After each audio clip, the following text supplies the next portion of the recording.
읽은 이 본문 중에서 기도 부분 좀 익숙하시죠? 제가 이 설교 끝나고 이제 봉헌 기도 드릴 때 항상 이렇게 기도를 했습니다. 혹시 물질의 부족으로 인해 고통당하는 형편에 빠지지 않도록 돌봐주시기를 간절히 구합니다. 라고. 또 혹시 물질의 풍요에만 빠져서 세상만을 탐하는 일도 없도록 우리의 마음을 붙들어 주시옵소서. 제가 이렇게 봉헌기도 드렸던 이 구절이 바로 오늘 읽은 아굴의 기도를 기초로 한 기도문입니다. 이것은 오랜 동안 이어져 온 우리 교회의 모범에 따른 겁니다. 이 말씀이 우리 모두의 귀에 익고 또 몸에 체화되어 입으로 고백되기를 바라면서 저는 매번 그냥 똑같이 기도를 합니다. 오늘은 지난 한 달간 이어졌던 잠언 설교의 마지막 시간입니다.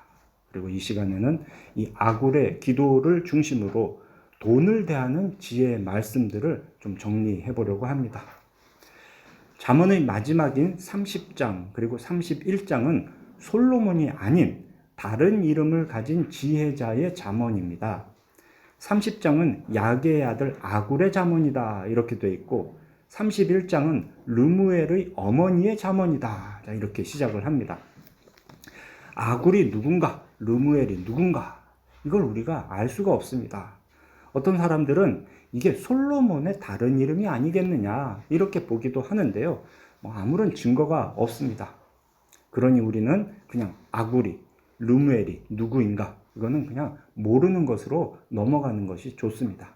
다만 이 30장 앞부분의 기록을 통해서 아굴의 지혜 그리고 아굴의 믿음에 대해서는 생각을 해볼 수 있는 겁니다. 우리 2절부터 4절까지를 한번 보시겠습니까?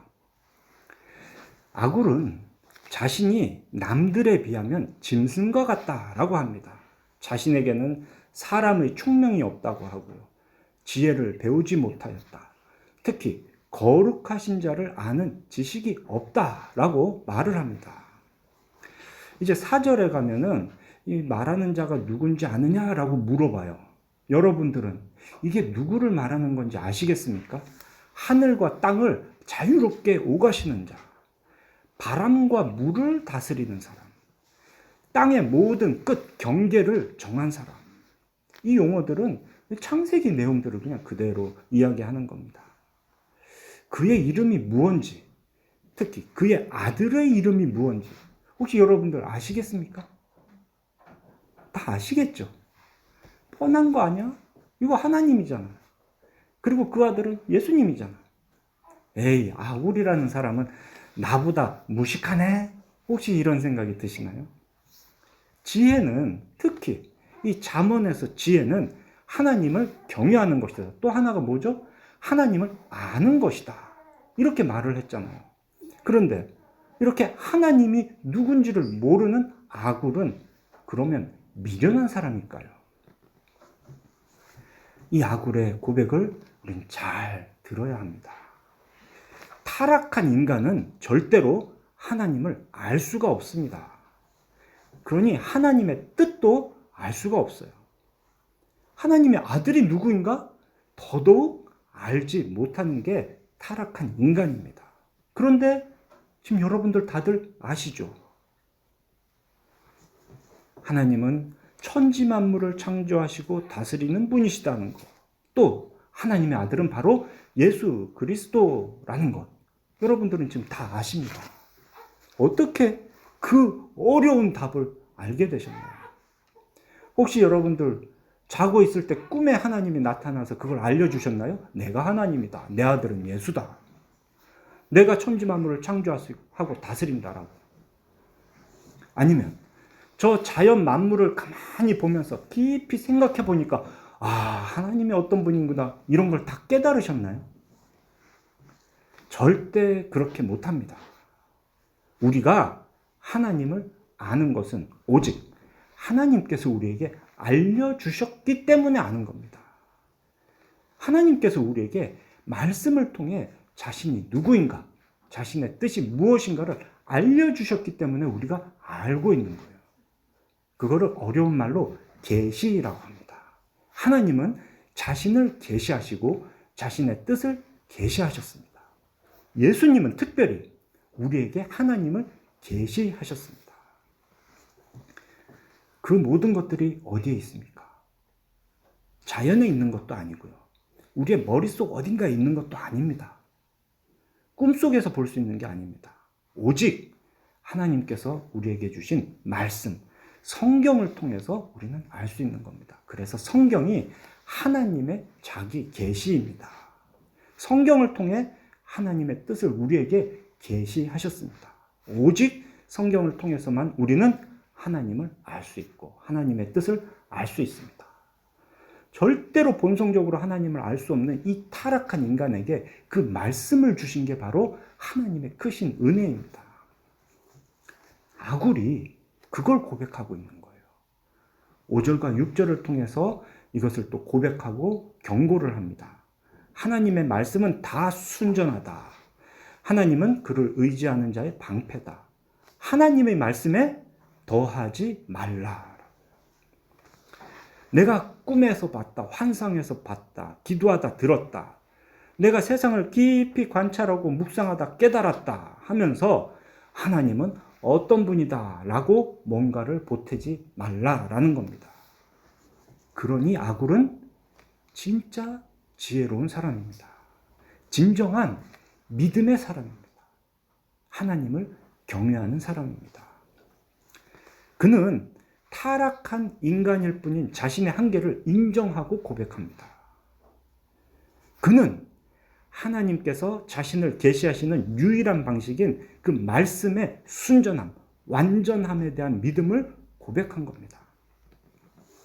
그러니 아굴은 믿음의 사람이고 지혜의 사람이고 진정으로 여호와 하나님을 경외하는 사람인 겁니다. 자, 그런 아굴이 이제 하나님께 두 가지 일을 구합니다. 근데 그게 그냥 구하는 게 아니에요. 정말 간절히 구한다는 게 7절 뒷부분에서 이렇게 표현이 되죠. 내가 죽기 전에 내게 거절하지 마시옵소서. 죽기 전 마지막 기도 제목이 요 두 가지라는 겁니다. 죽기 전에 꼭 이루어 주세요. 그런 간절한 마음으로 드리는 두 가지 기도를 봅시다.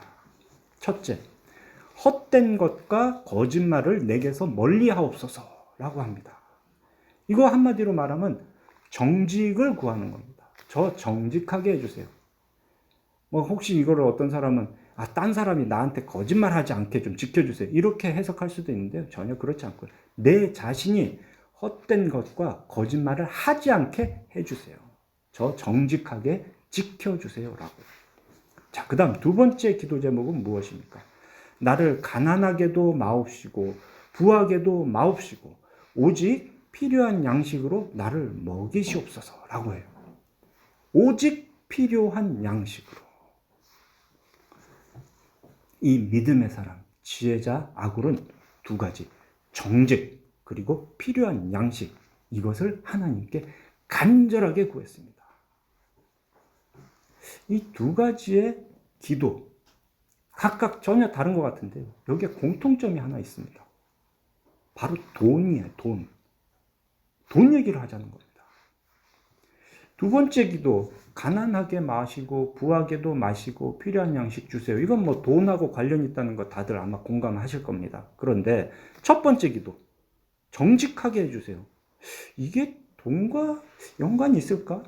아니, 목사님이 이걸 정직을 갖다가 돈과 직접 연결하는 건 좀 너무 지나친 비약이 아닌가? 이런 생각이 드실 수 있습니다. 자, 우리가 지금 보고 있는 게 잠언이에요, 잠언. 잠언에서 정직이라는 단어는 굉장히 많이 사용됐습니다. 언제 사용됐죠? 우리가 지난주에도 들었던 말씀인데요. 한번 다시 상기해 봅시다. 잠언 제일 앞에 1장 3절에서 지혜가 우리의 삶에서 뭘로 적용이 됐습니까? 어떻게? 사회에서는 공의롭게, 어떤 조직에서는 정의롭게, 자, 마지막으로 개인에게는 정직하게.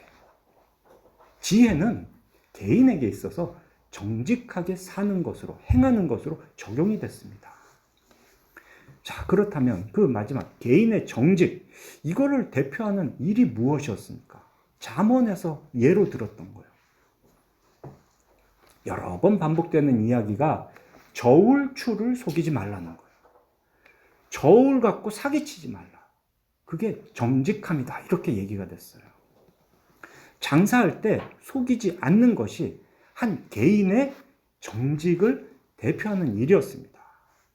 그리고 그것이 바로 지혜롭게 사는 것, 지혜를 행하는 것이었어요. 자, 그렇게 저울추 속이지 않는 장사에 대한 이야기가 정직이었고요. 20장 14절에는 이런 말씀도 있었습니다. 물건을 사는 사람이 아유 왜 좋지 못하다 하다가 돌아간 후에는 나 좋은 거 샀다고 자랑하느니라 그래요. 정직하지 못한 사람의 모습을 이렇게 묘사했습니다. 지혜자가 세상을 보니까 정직하지 못한 사람은 이렇게 거짓말하더라. 뭐에? 거래하는데, 돈 거래하는데 정직하지 못하더라. 그걸 본 거예요. 이렇게 잠언에서 개인의 정직은 항상 돈 거래에 적용이 되었습니다. 자, 또 정직이 언제 사용이 됐을까요? 지난 1년 전에 우리가 잠언의 앞부분 1장부터 15장을 함께 보고 설교를 들었는데요. 그때 잠언 8장에 대한 설교의 제목이 지혜로운 정치 경제였습니다.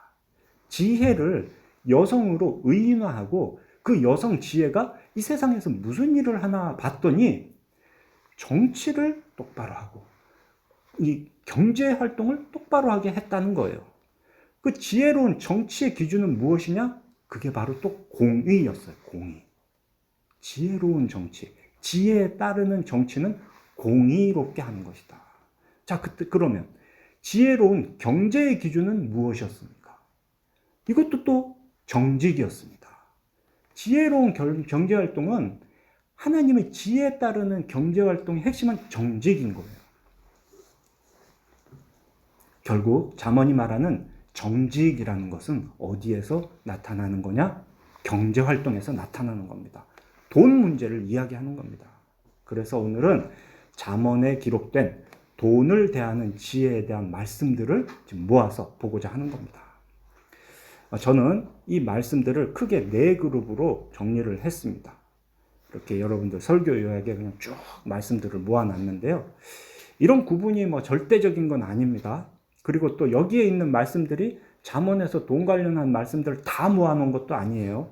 그렇지만 아마 개념을 정리하는 데는 도움이 되실 겁니다. 자, 첫째, 하나님을 의지하는 것이 지혜로운 경제생활의 핵심입니다. 우리가 얻는 모든 것은 하나님께서 은혜로 주시는 것임을 믿고 고백할 때 하나님은 차고 넘치도록 채워주신다. 이런 약속을 잠언에서 하고 있습니다. 여호와께서 주시는 복은 사람을 부하게 하는데요. 하나님이 주시지 않는 복은 복과 함께 근심이 따라와요. 근데 여호와께서 주실 때는 근심이 없는 부만 주신다라고 합니다. 일확천금이나 불로소득에 욕심을 부리는 자에게는 결코 이런 은혜가 주어지지 않는다라고도 하시죠. 자, 이제 둘째, 지혜로운 자는 이 경제활동, 돈에 대해서 성실하게 일을 합니다. 잠언에서는 여러 곳에서 손으로 부지런히 일하라, 개미처럼 일하라, 이런 권면을 반복합니다. 필요한 양식을 달라고 하나님께 기도하면서 정작 자신은 아무것도 안 하고 입만 벌리고 있는다? 이것은 신앙이 좋은 게 아니라 하나님을 기만하는 것입니다. 그러니 우리는 성실하게 일을 해야 됩니다. 일의 귀천이나 이 일이 주는 수입의 많고 적음은 따지지 않고 그저 나에게 맡겨진 일을 성실하게 최선을 다하는 것이 바로 우리가 할 일입니다. 그게 남의 종노릇을 하는 것이라 할지라도요. 자, 이제 세 번째. 우리는 언제나 의의 길을 따라야 합니다. 특별히 거기 예시로 든 말씀들 중에 12장 12절의 말씀을 좀 기억하시기 바랍니다. 악인은 불의의 이익을 탐하나 의인은 그 뿌리로 말미암아 결실을 하느니라 라고 하죠. 악인은 당장 눈앞에 달콤한 열매를 얻으려고 불의를 저지릅니다. 그렇지만 의인은 뿌리에 아주 공을 들입니다. 나무 자체를 키우는 일에 공을 들이는 거예요. 하나님의 뜻에 따라서 정직하게 행하는 것이 그 한 나무의 뿌리에 공을 들이는 겁니다. 나무를 튼튼하게 키우는 거예요. 13장 22절 그리고 또 28장 8절을 보시면 무거운 이자로 늘린 또는 죄인의 재물들은 결국 의인을 위하여 쌓인다. 의인을 위한 저축과 같다. 이런 말씀을 하고 있어요. 그러니까 악인의 불의로 얻은 열매, 이것은 자기가 못 먹는 거예요. 하나님께서는 그 악인이 불의로 쌓은 열매는 의인이 먹게 하십니다. 의인을 위해서 저축하는 거다. 의인을 위해서 쌓아놓는 거다. 결국 그거 다 의인에게 가는 것이다. 이걸 알라는 겁니다. 그래서 언제나 의의 길을 따라라 라고요. 자, 마지막으로 욕심을 버리라 하시죠. 단지 부자가 되는 것을 목표로 한다? 그것은 그냥 허무한 일이다 라고 합니다. 아무리 몸에 좋은 꿀이라 하더라도 적당히 먹어야지 과하면 탈난다고 하시죠. 사람의 욕망은 만족함이 없습니다. 그렇게 욕망을 따라 살다 보면 오히려 그냥 다 잃어버리는 거, 없어지는 것이 바로 돈이다. 하나님은 잠언에서 돈에 대해, 경제에 대해서 이런 식으로 말씀을 하셨습니다. 자, 그런데 이 구약 잠언에 있는 이런 내용들을 우리가 함께 보았지만 돈에 대한 이런 가르침은 신약 성경에서도 사실 똑같습니다. 그대로 이어집니다.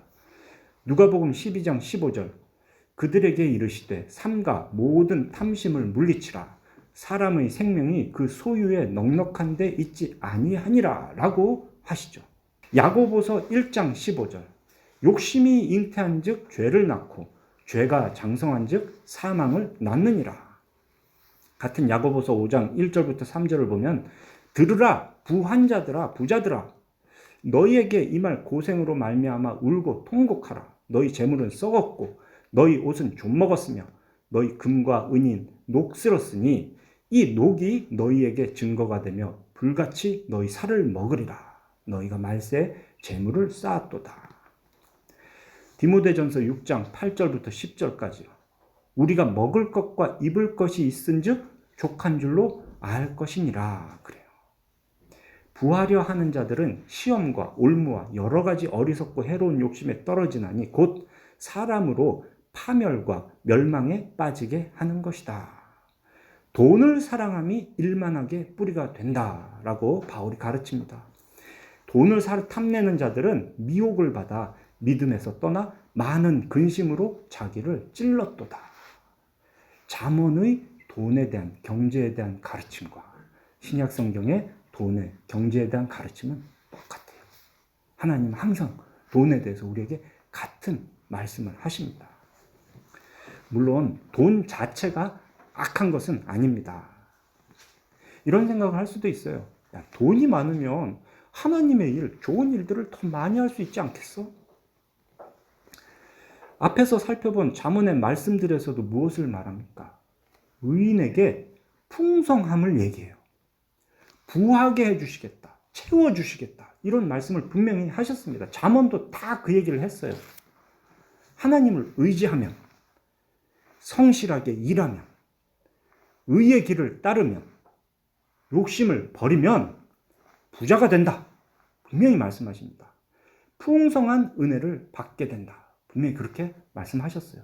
요약된 내용들 다 보세요. 다 부하다, 풍성하다 이런 말씀들로 가득 차 있습니다. 그렇게 말씀하셨지 딱 먹고 살 만큼만 주신다라고는 안 하셨어요. 맞습니다. 잠언에서 또 성경에서 하나님이 너희한테 그냥 딱 먹을 만큼만 주겠다 이런 말씀은 안 하셨어요. 그런데 왜 이 잠언을 전체를 정리하는 마지막 30장에 와서 아굴은 그 지혜의 사람 아굴은 필요한 양식을 주세요 라고 기도할 거예요. 그것도 죽기 전에 꼭 이 기도 들어주세요 라면서 하는 게 필요한 양식을 주시옵소서. 여기서 우리는 참된 지혜를 느낄 수 있습니다. 이거 뭐라고 말로 설명하기도 참 어려운 것 같아요. 그냥 이게 지혜구나. 이걸 그냥 느끼게 되는 겁니다. 이 기도를 하는 아굴이 어떤 사람이었습니까? 우리가 보기에는 이제 알잖아요. 아굴이야말로 참된 지혜의 사람인 것 같다라고요. 하나님이 어떤 분이신지, 하나님의 뜻이 무엇인지를 아굴은 그 누구보다도 잘 아는 사람 같습니다. 자, 그런데 그의 입은 뭐라고 말을 했었습니까? 나는 다른 사람에 비하면 짐승과 같다라고요. 누구나 다 가졌다는 그 총명 나는 가지지 못했다라고 했습니다. 앞만 봐도 그냥 그런 사람들하고 비교도 안 되게 지혜로운 사람 같은데 자신은 지혜를 배우지 못했다라고 합니다. 아무리 봐도 하나님에 대해서 정말 잘 알고 하나님의 뜻을 누구보다도 잘 아는 사람 같은데 자기는 거룩하신 자를 아는 지식이 없다라고 고백하는 사람. 하나님의 이름도 모르고 하나님의 아들의 이름도 모른다라고 말하는 사람. 그가 아굴이었습니다. 이것은 그냥 야 니네 겸손하라고 해서 겸손함을 그냥 보여주는 표현이 아닙니다. 겸손한 척하는 건 절대 아니고요. 자신의 진짜 모습을 아는 거예요. 하나님 앞에서 자신의 한계를 인정하는 사람이 아굴입니다. 자신은 그냥 아담의 후손으로 전적으로 죄 가운데 태어나 죄로 타락한 한 인간일 뿐이다라는 것. 하나님의 계시가 하나님의 은혜가 아니었으면 하나님을 절대 알 수 없는 사람이었다라는 것. 특히 자신의 의지로는 하나님을 경외할 수도 없는 그런 어리석은 존재라는 사실을 절감하기 때문에 그렇게 아굴은 고백을 하는 겁니다. 그러니 그 아굴은 돈에 대해서도 이런 태도를 가질 수밖에 없는 겁니다. 여러분은 어떠하십니까? 잠언의 말씀을 보실 때 특히 이렇게 한 장으로 쫙 요약해 있는 이 돈에 대한 말씀들을 보실 때 우리 자신이 이 하나님께서 약속하신 이런 복을 받는 게 당연하다고 생각하십니까? 우리는 창고가 가득하고 새 포도즙이 넘치도록 하나님의 은혜를 누릴 만하다고 그만큼 내가 여호와를 공경하는 사람이라고 아십니까? 생각하십니까? 근심은 없는 순수한 부자가 되는 게 나는 마땅하다 이렇게 여기십니까? 풍족하게 되고 많은 복을 받는 것이 당연하다고 여기십니까? 내가 예수 믿으니까, 내가 주일날 이렇게 교회 나와서 예배 드리니까, 내가 회개도 하고 11조도 하니까, 그러니까 하나님께서 자기를 경외하는 자에게는 복을 주시겠다라고 하신 것, 영화를 누리게 하시겠다라고 하셨던 것, 그 말씀이 나에게 적용되는 게 당연하다고 여겨지십니까? 심지어 하나님 저한테 돈을 많이 줘보세요. 저를 부자가 되게 해주신다면 제가 하나님의 뜻에 맞게 그 돈을 잘 쓸 자신이 있습니다. 저 그렇게 돈이 많다면 정말 끝까지 하나님 경외하고 의지하면서 제가 마지막까지도 하나님의 이름을 욕되게 하지 않겠습니다. 라고 자신을 하십니까? 아굴은 차마 그런 말을 못했습니다. 아굴은 하나님을 안다고도 못했어요. 하나님의 뜻을 안다고 말하지 못했습니다. 하나님의 뜻을 내가 이루어 드릴 테니까 저에게 풍성한 복을 줘보세요 라고 기도하지 못했습니다. 다만 이 세상 사는 동안, 그러니까 죽을 때까지 다만 죄 짓지 않게 해달라고 기도했어요. 다만 필요한 양식을 먹여달라고 겨우 그것을 그렇게 간절하게 구했습니다. 이 말씀은 그냥 단순하게 욕심 부리지 마세요 이런 이야기가 아니에요. 절제하세요 이런 얘기가 아닙니다. 야, 그 부자 중에도 그래도 나쁜 부자도 있지만 좋은 부자도 있지 않겠냐. 이런 거 구별하라는 이야기가 아닙니다. 근본적으로 하나님이 어떤 분인가? 그 하나님 앞에 우리가 근본적으로 어떤 존재인가? 이것을 생각하라는 겁니다. 우리가 무엇을 하면 하나님을 제대로 경외할 수 있겠습니까? 무엇을 얼마만큼 드리면 여호와를 충분히 공경했다 할 수 있겠습니까? 아굴은 그런 사람입니다. 그걸 느끼는 거예요. 그대로 고백하고 그 마음으로 기도하는 사람입니다. 후에 예수께서 가르쳐 주신 기도도 그런 겁니다. 아버지의 이름이 거룩히 여김을 받으시길 바랍니다. 라고 시작하죠. 그러고는 일용할 양식을 주옵소서. 시험에 들게 하지 마옵소서. 다만 악에서 구하시옵소서. 이런 기도할 때 일용할 양식이 얼만큼일까? 이게 하루에 2끼 먹는 걸까? 3끼 먹는 걸까? 옥수수죽을 먹으면 될까? 아니면 스테이크 정도는 먹어줘야 될까? 이런 걸 정해서 기도하라는 것이 아니잖아요.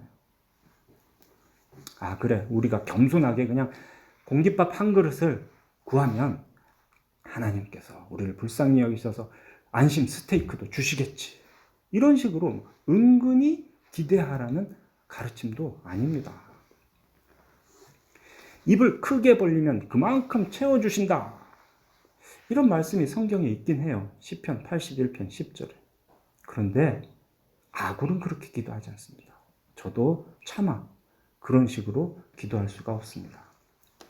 봉헌 기도할 때 어떤 목사님들은 그 헌금하신 분들 이름을 부르면서 이분들이 하나님께 복을 받을 것입니다 라고 약속하고, 또 기도 제목, 감사 제목 거론하면서 이게 다 이루어질 것이다 이렇게 선포를 합니다. 아주 시원시원하게 확신이 들게 큰 소리로 복을 구하는 기도를 하십니다. 그런데 저는 이렇게밖에 못합니다. 혹시 우리가 너무 가난해서 고통당하지 않도록, 죄짓지 않도록 돌봐주시옵소서. 혹시 우리가 풍요에만 빠져서 세상만을 탐하지 않도록 마음을 붙들어 주시옵소서. 우리가 밖에 나가서 무슨 큰 일을 이루기보다 다만 죽을 때까지 죄 짓지 않도록 지켜 주시옵소서.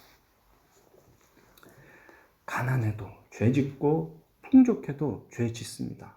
심지어 적당해도 죄 짓는 것이 우리입니다. 저 자신이 그 수준이라 그것을 알기에 그렇게밖에 못합니다. 아마 목사 10년 더 해도 똑같을 겁니다.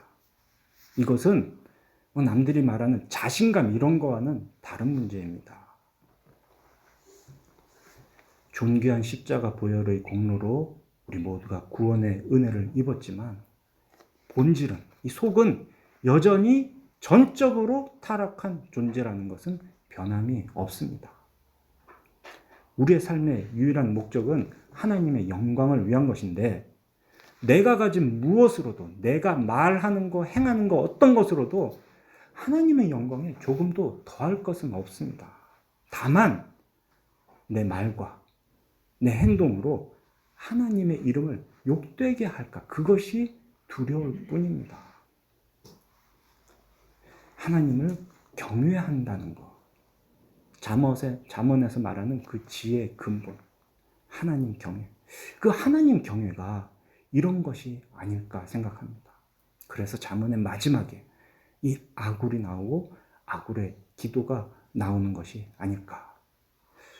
사랑하는 필그림교회 성도 여러분, 이 아굴의 고백을 천천히 곱씹어 보시고 이 아굴의 기도를 따라해 보시기 바랍니다. 세상 사람들은 그렇지 못해요. 모든 것을 돈으로 생각합니다. 모든 가치를 돈으로 평가합니다. 하지만 하나님을 경외해야 되는 우리는 그렇게 살 수 없습니다. 오직 하나님의 영광을 위해 사는 것이 우리가 추구하는 목표잖아요. 어떤 것도 우리에게 당연한 것이 없습니다. 우리에게 주어지는 모든 것은 다 하나님의 긍휼의 결과입니다. 우리를 불쌍히 여기셔서 주신 은혜예요. 그 모든 것들은 십자가에 달려 죽으신 예수님의 공로로 주신 은혜일 뿐입니다. 그러니 우리가 할 것은 다만 정직하게 사는 것, 또 날마다 필요한 양식으로 먹여주시기를, 이것만을 구하는 겁니다. 여호와를 경외하는 것이 지혜의 근본임을 깨닫고 참된 은혜를 풍성히 누리시는 그런 우리 모두가 되시기를 삼위일체 하나님의 이름으로 축원합니다. 기도하겠습니다.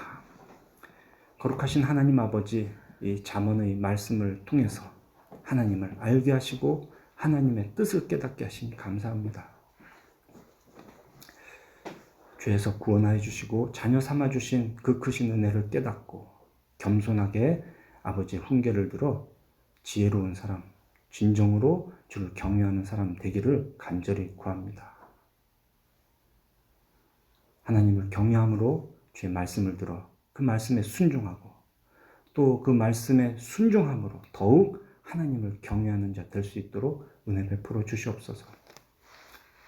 아구가 같이 겸손하게 내 자신의 본 모습을 깨닫고 인정하며 오직 주의 은혜를 구하는 사람 될 수 있도록 주여 역사하여 주시옵소서. 삼일체 하나님을 의지하여서 겸손하게 정직하고 날마다 주께서 주시는 것에 만족하고 감사하는 이 좋은 성도 될 수 있도록 주님 역사하여 주시옵소서. 감사드리며 예수 그리스도의 이름으로 기도합니다. 아멘.